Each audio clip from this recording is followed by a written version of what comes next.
Hey there, circumstances came across that allowed me to make a little midweek video, so let's do that.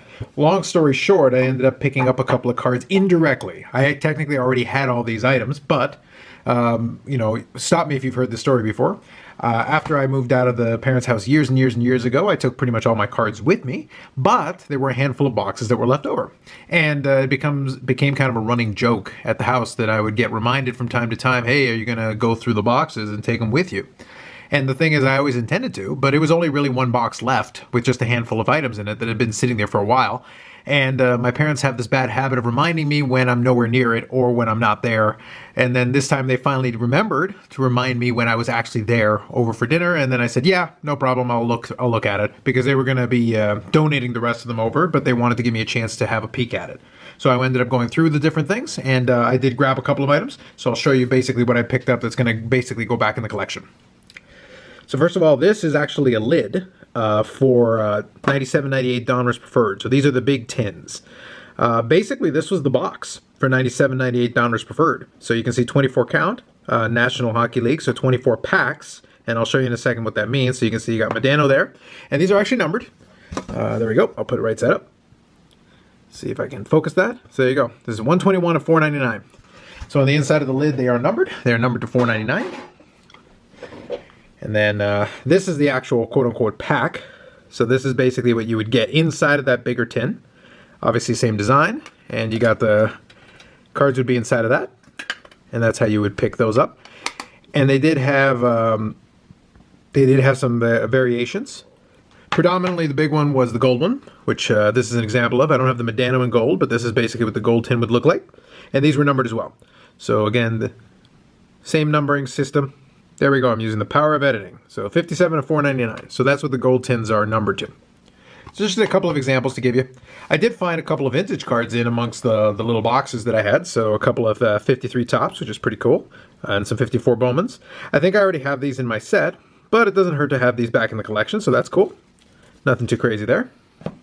I'm going to zip through these pretty quick because my battery's kind of dying. Also, to be honest with you, part of the reason why I kind of, I didn't forget about these cards per se, but at the same time, I really wasn't too worried about picking them up again. Mainly because this was the example of more along the lines of what I referred to in previous videos about quantity over quality. And when I started my Modano collection, it was a lot of that. So first I'm going to show you this one. So this is actually from 97, 98 as well. So this is Beehive, and this is the Beehive team card. So let me see if I can turn up the brightness here a little bit, just to make it a little easier to see. There we go. This is a nice card though.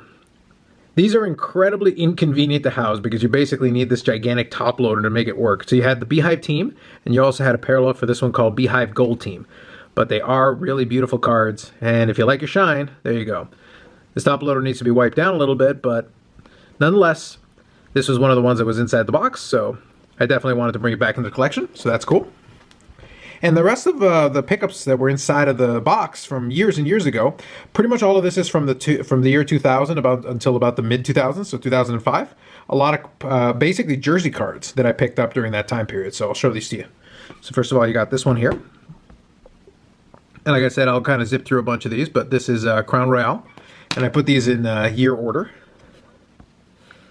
Private stock. You're going to see a lot of these white jersey patches, which is part of the reason why I'm not super enthused about a bunch of these.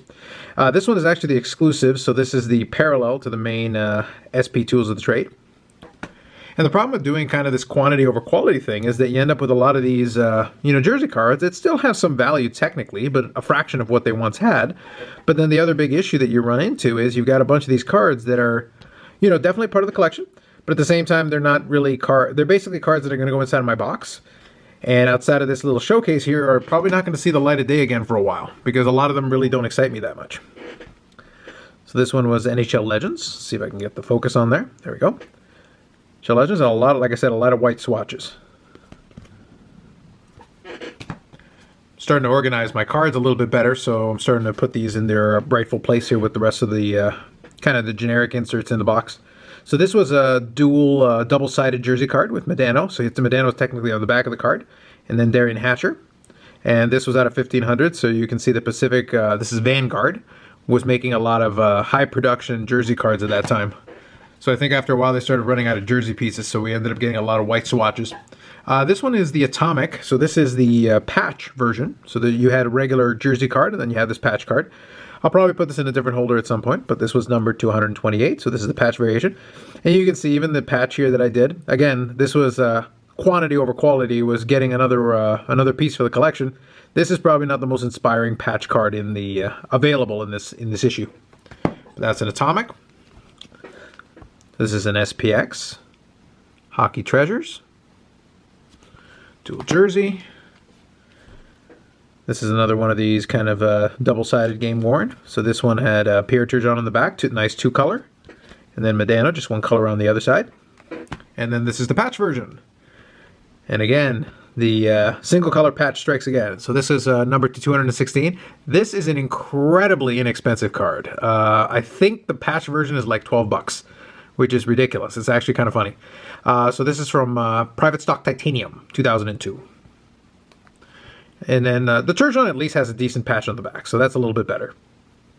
So in both cases, the Turgeon piece it was the one that had the better memorabilia on it. And you can tell how long ago a bunch of these were because I didn't have the magnet ones. I had the screw-down one. I may switch this to a one-touch at some point, but for now I'm just going to leave it as is. Alright, we got Unstoppable Combos. So I did have a bunch of combo cards that were part of this. This one's not bad. This is from Upper Deck Mask Collection. So that was numbered to 150. Nice little card. At least the design on this one's nice. So that's cool. Okay, so this one is Upper Deck Top Shelf. Now, I don't know which what jersey this piece is from. It could be an All-Star jersey because they did have some orange ones. That was a thing for a couple of the years that Modano was an All-Star, so that's a possibility. I'm genuinely not sure. This one also has an autograph version variation, which I don't have. Okay, speaking of All-Stars, so this one, now this one I remember fondly because this is actually from the 2000 All-Star game, and I actually have a replica of this jersey that I picked up during the 2000 All-Star game because that was in Toronto. So there's a piece of that jersey from that Toronto one, and they had a little card show associated to it as well. Good times, and almost 20 years ago. Time flies. So here's a dual jersey with, this one's actually not a bad one. So this is Modano and Joe Nieuwendyk, so a dual jersey from a regular Upper Deck. So that's cool. So that's actually some residue on the holder. There we go. I think a bunch of these are probably due to be put in fresh holders. But we'll see what we can do about that. This one's kind of cool. This was Upper Deck Ice. So this is the first rounder. So you can see that's got the see-through piece down there. And this one barely has a two-color patch. So a two-color jersey, because you can see a little sliver of green down there in the corner, and that's it. You can see it a little bit better on the back here. Obviously, there is some green there. It's just mostly cut off. That's kind of cool. A nice little see-through card. You got a dual jersey here with John LeClair. So both representing Team USA. Very patriotic. This one here is from Be a Player, first edition. Doesn't look like much, and also this is another candidate for a new top loader. But this one's actually, the problem I think the Be a Player had with a lot of these is that they didn't number them, but this one is limited to 100 copies. You wouldn't know that by looking at it, but in fact it is. So this is from Signature Series, again, a one-color jersey.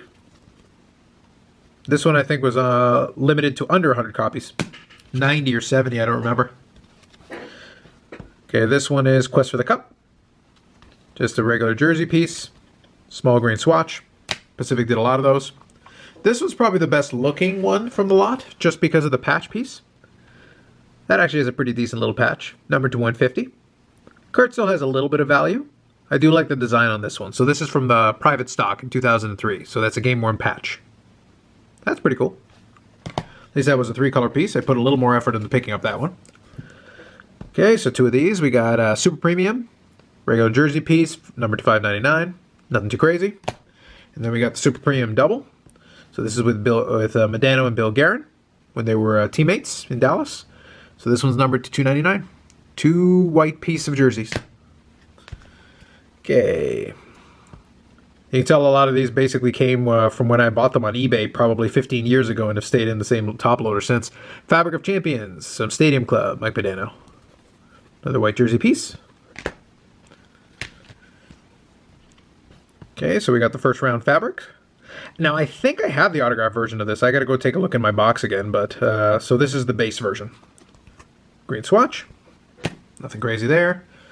This one has a whole bunch of parallels, and I know I have parallels of this in the other box. So this is the bronze version. This is Premier Jerseys, Premier Collection, numbered to $2.99. This was a super premium product at the time, and you could get jerseys like this. But they were like a dime a dozen, since that you had to fill it in to try to put some kind of memorabilia in it. So you tried to make it seem more scarce by having this, and then having a silver version and a gold version, and it basically was the same card over and over again. But this was with the All-Star jersey. Speaking of All-Star jerseys, so this is a little bit of regular Upper Deck. We got All-Star Performers. This is a 93 All-Star game. So you can see from the jersey here, this is why I think some of those orange pieces possibly may have used this jersey, because he did, in the 93 All-Star game, they did have some orange on the jersey itself for the All-Star game. So that's a possibility. I'm just speculating. This is CHL Graduates. And this is also kind of part and parcel of what I was talking about earlier.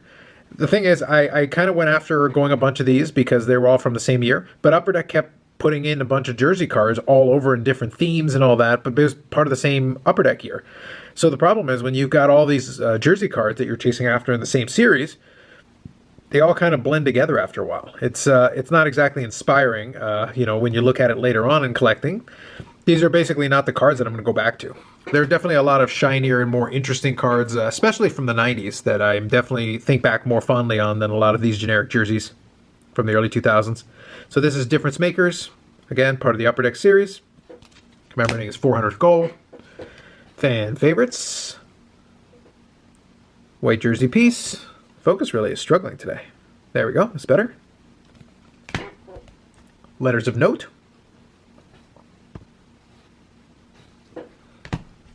And we got pinpoint accuracy. Or, sorry, pinpoint accurate.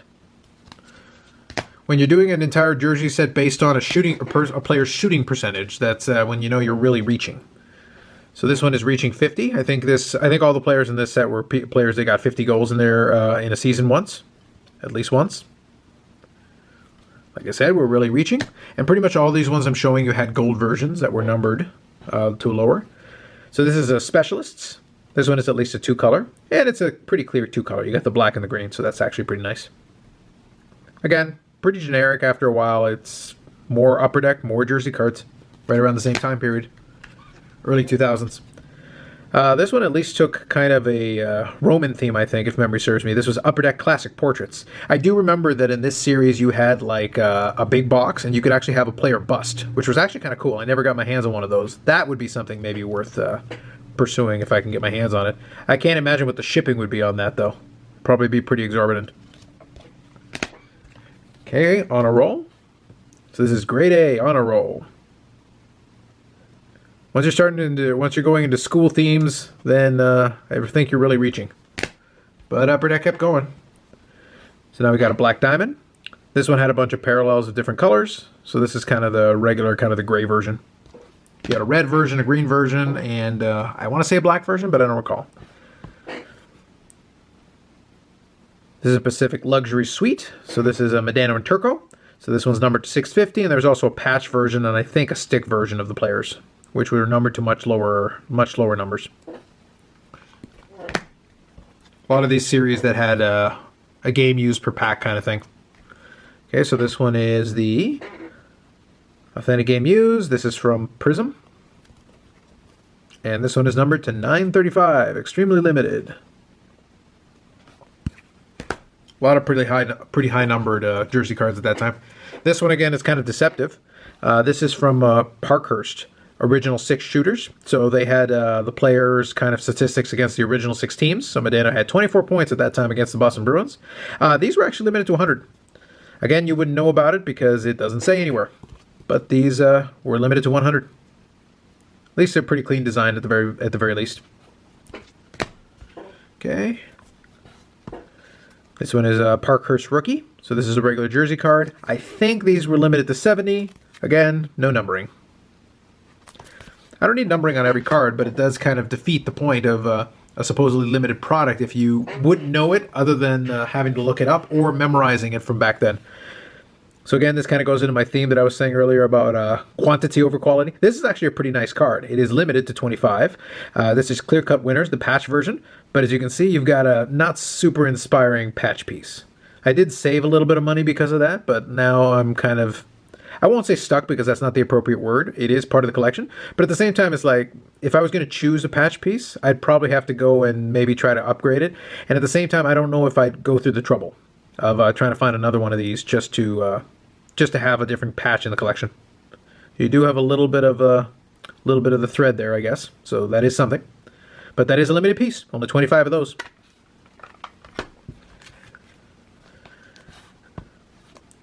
This one's an Upper Deck NHL's Best. There you go. Pretty straightforward. Almost done here. So this is the Team Essentials.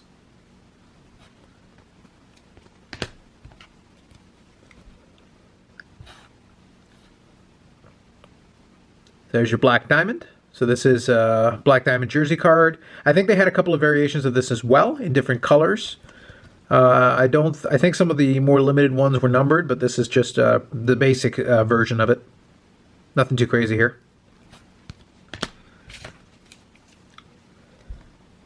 And last and certainly not least, so you got your Upper Deck, you got your Shooting Stars. I think this was 2005, if memory serves me.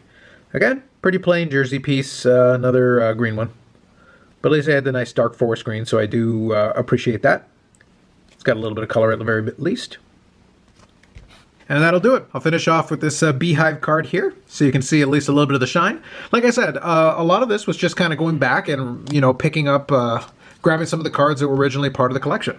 As I said, I've been kind of in flux as far as how many cards are actually in my Modano collection, and this is right now this is going to be part of my efforts now that I've taken these back and I'm reincorporating them into the rest of the thing. I'm going to go and re-index it. That's going to be my little housekeeping work as far as trying to figure out once and for all exactly how many cards do I have in this collection that I've been working on for almost 25 years, which is actually crazy to think. I've mentioned it before in different videos, but it sneaks up on you.